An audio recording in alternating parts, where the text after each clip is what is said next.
Hello विद्यार्थी मित्रांनो, तर आज आपण एक समोरचा पार्ट बघणार आहोत. काल आपण बघितलेलं होतं. काय बघितलं होतं आपण काल बघितलं होतं फॅरिंग्स, बरोबर आहे. मागच्या पार्टमध्ये आपण फॅरिंग्स हा पार्ट शिकलेलो आहोत आणि आज आपण त्याच्या समोरचा पार्ट वाल्डेयर रिंग, बरोबर. रिंगचा अर्थ असतो गोल. इथं सगळ्यांना माहिती आहे रिंगचा अर्थ कसं असणार आहे, गोल असणार आहे. तर या ठिकाणी आपण वाल्डेयर्स रिंग शिकणार आहे. पण आता वाल्डेयर्स रिंग म्हणजे काय, तर ही बघा आपली एक माउथ कॅव्हिटी, ठीक आहे, माउथ कॅव्हिटी आहे. तर आता माउथ कॅव्हिटी नेमकी आहे कुठं माहिती का, की ज्यावेळेस आपलं जिथून इसोफॅगस सुरू होणार त्या ठिकाणी त्याच्या वरचा जो भाग असणार आहे त्याला आपण असा स्लाइड कट केलेला आहे. म्हणजे याचा अर्थ काय माहिती का, या ठिकाणी असणार आपली जीभ. कारण हा जो पार्ट आहे हा जिभेच्या पाठीमागचा पार्ट असतो, हे आपल्याला माहिती आहे. हे जे असते हे पार्ट आपल्या या ठिकाणी असतात, इथं आतमध्ये एकदम इथं लास्टला, इथं पाठीमागं पॅलेटाईन टॉन्सिल्स माहीत असेल ना तुम्हाला. कधी तुम्ही एक वेळेस बिमार पडता आणि मग कधी आपल्या सर्दी होते. सर्दी झाल्यानंतर आपल्याला टॉन्सिल्स वाढले असं म्हणतात. टॉन्सिल्स वाढले म्हणजे नेमकं काय झालं, तर टॉन्सिल्स इन्फेक्शन झालेलं आहे तिथं. टॉन्सिल्स वाढलं म्हणजे काय, टॉन्सिलचं इन्फेक्शन झालेलं आहे.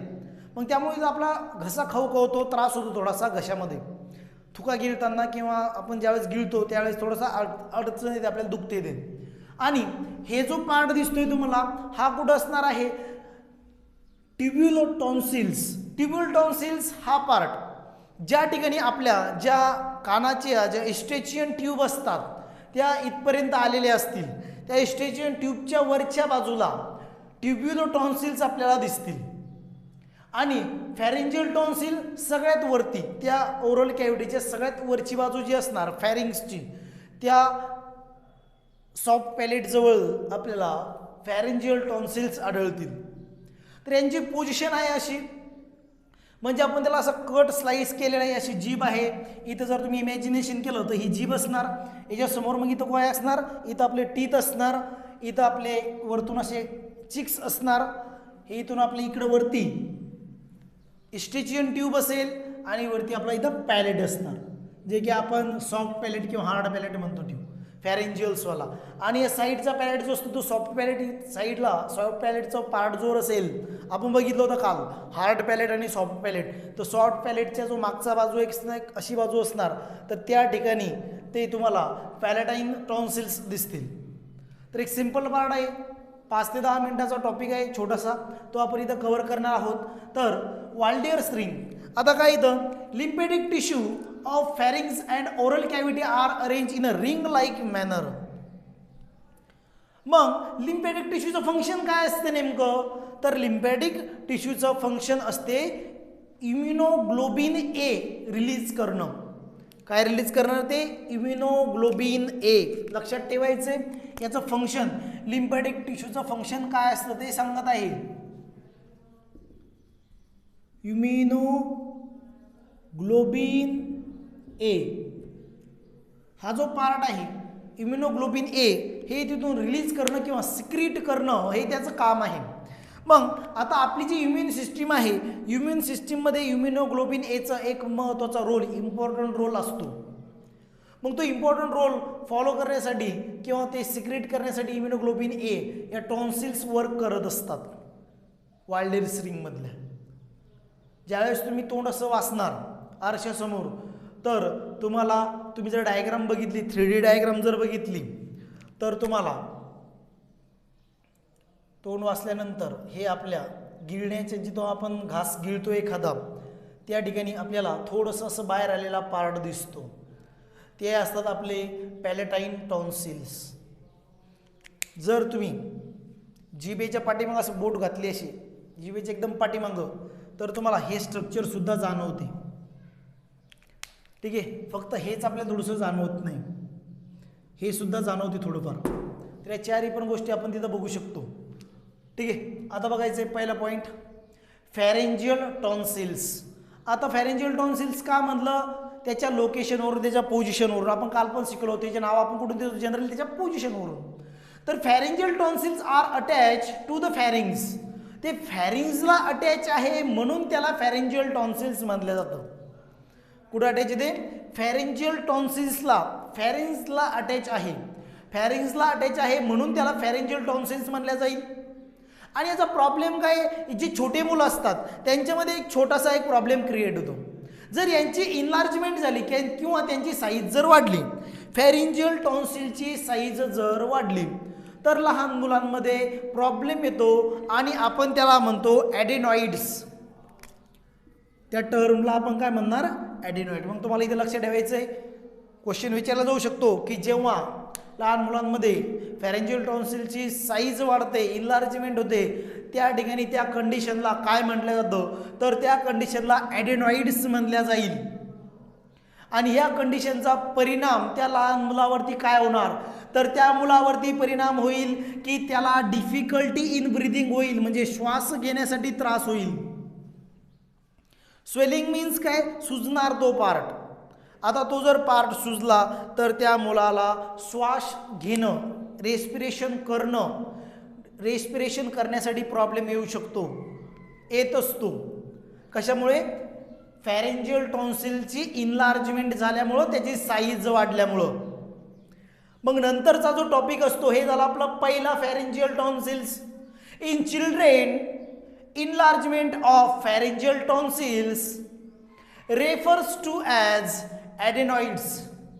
त्याला काय म्हणणार आपण? ॲडेनॉइड्स म्हणणार. रिझल्टिंग, याची साईज वाढल्यामुळं काय घडलं? Resulting in swelling and difficulty in breathing. त्याची स्वेलिंग, ते सुजणार आणि त्याला श्वास घेण्यासाठी त्रास होणार आहे.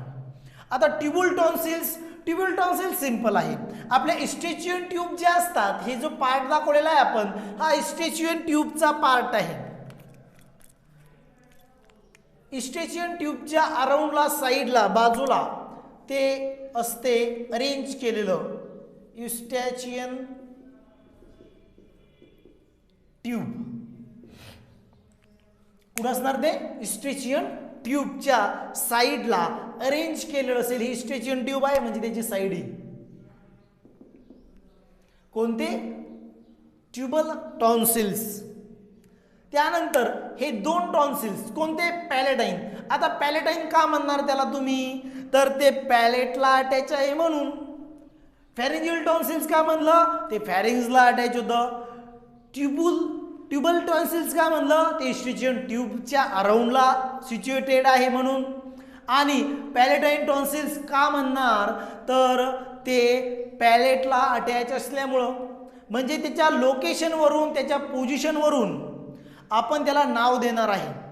तर त्यानंतर बघायचं आहे tubal tonsils. Tubal tonsils are situated around the Eustachian tube. Eustachian tube काय असणार? मी काल पण मागच्या लेक्चरमध्ये पण सांगितलेलं आहे. तुम्ही मागचा 4th पार्ट जाऊन बघू शकता. हा आपला कान असतो. या कानाच्या आतमध्ये एक ट्यूब असते, ती नॅसोफॅरिंग्सपर्यंत राहते आणि इथून ते एअर मेंटेन केल्या जाते. कारण तुम्हाला माहीत आहे, जर साऊंडला ट्रॅव्हल करायचंय तर तिथं मीडियम असणं गरजेचं असते. ठीक आहे. तर त्यावेळेस ज्यावेळेस आपण एअरचं कंप्लीट कन्स्ट्रक्शन बघणार त्यावेळेस आपण ते बघू. ठीक आहे. तर टॉन्सिल्स बघितलं आपण. पॅलेटाईन टॉन्सिल्स कशाला म्हणणार आपण? Attach to the palate. Palatine tonsils of an infection. आता कोणाला अटॅच असणार आहे? हा अटॅच असणार आहे पॅलेटला. आणि जनरली बऱ्याच लोकांमध्ये टॉन्सिल्सचा प्रॉब्लेम येत असतो. नेहमी त्यांचे टॉन्सिल्स, आपणले लोक त्याला टॉन्सिल्स म्हणतात. वास्तविक पाहता ते काय? टॉन्सिल्स आहे. टॉन्सिल्स वाढले, टॉन्सिल्स वाढले म्हणजे काय झालं? टॉन्सिलचं इन्फेक्शन झालेलं आहे. आणि टॉन्सिलचं इन्फेक्शन झालं तर एक तर फोकस पार्ट राहतो नेहमी इन्फेक्शनसाठी, तर त्याला म्हणतात टॉन्सिलायटिस. टॉन्सिलिटिस त्याला काय म्हणणार? टॉन्सिलिटिस. जर नेहमी त्या पर्सनचे टॉन्सिल्स वाढत असतील तर त्याला आपण टॉन्सिलिटिस म्हणणार. टॉन्सिलिटिस टॉन्सिलचं वाढणं आणि ते त्याला त्रास देणार, सोर थ्रॉट होणार, त्याचा जो घसा असतो तो दुखणार, सलाइवा गिळत असताना किंवा पाणी पित असताना त्याला त्रास होणार. मग नेहमी हा प्रॉब्लेम जर आपल्याला काढून टाकायचा असेल कायम स्वरूपीचा तर टॉन्सिलोक्टेमी हे तिथं एक ऑप्शन असते. टॉन्सिलोक्टेमी म्हणजे काय असणार आहे ते, तर टॉन्सिलोक्टेमी हे ऑपरेट केलं जाईल टॉन्सिलेक्टोमीमध्ये.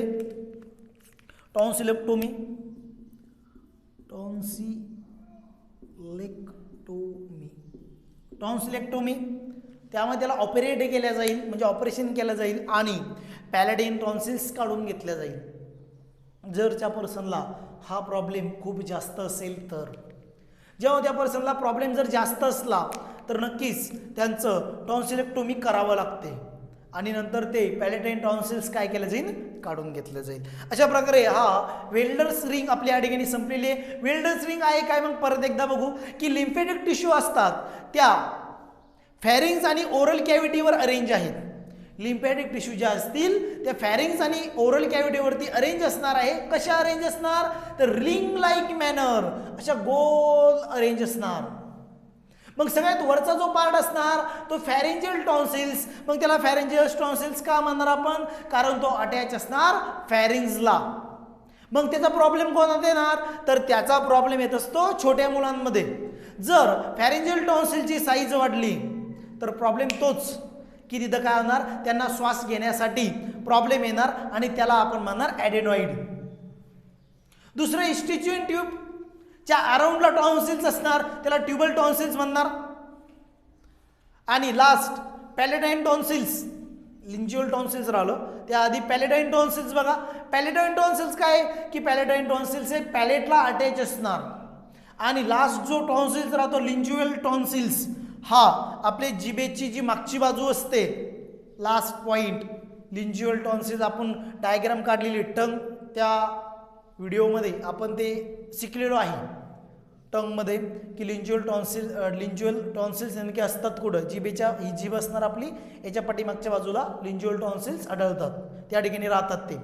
तर ठीक आहे, तर लिंजिओल टॉन्सिल्स आणि याची झाली एवढी पोझिशन. आता यांचं काम काय आहे, तर यांचं मी काम तुम्हाला सांगितलं की या सगळ्यांचं काम असते इम्युनोग्लोबिन ए सिक्रेट करणं आणि ते आपल्या इम्युन सिस्टीममध्ये एक चांगल्या प्रकारचा रोल, एक इम्पॉर्टंट रोल फॉलो करत असते. अशा प्रकारे आपलं इथं वेल्डर्स रिंग संपलेलं आहे. ठीक आहे, थँक्यू फॉर वॉचिंग.